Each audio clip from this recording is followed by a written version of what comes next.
Hello hello বন্ধুরা, তোমাদেরকে একটা জিনিস দেখাবো। আমরা যেখানে থাকি, এক তো এখান থেকে জল পড়ে অবস্থা খারাপ হয়ে গেছে, বুঝতেই পারছো, মানে কোনো কাজ করা যাচ্ছে না। আর একটা হচ্ছে আমার দিদি রিলস বানাচ্ছিল, ওরে বাবা এক্ষুনি পড়তাম।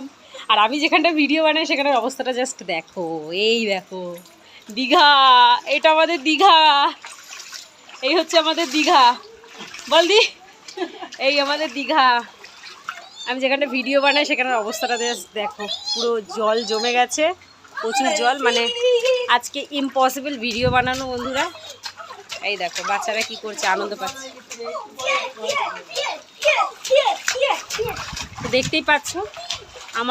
আমার পক্ষে ভিডিও বানানো ইম্পসিবল। আমার দিদি আজকে সেজে গুজে রয়েছে, মানে রিলস করবে, তো ওর ভেজানোর রিলস অসুবিধা নেই, মানে ভিজে ভিজে রিলস করার ইচ্ছে আছে। আমি আজকে আর নেই ভাই, অলরেডি প্রত্যেক দিন আমি ভিজে ভিজেই ভিডিও করি, আজকে আর করবো না। তো আজকে একটা হ্যাঁ ভিডিও শেষে একটা কথা বলে দিই। আজকে হচ্ছে আমি আমার লেহেঙ্গার কালেকশন দেখাবো, মানে আমি যেই লেহেঙ্গাগুলো পরে ভিডিও করি তারই কালেকশন দেখাচ্ছি তোমাদেরকে। তো ভিডিওটা ইউটিউবে দেখতে কেউ মিস করো না। আর তার মধ্যে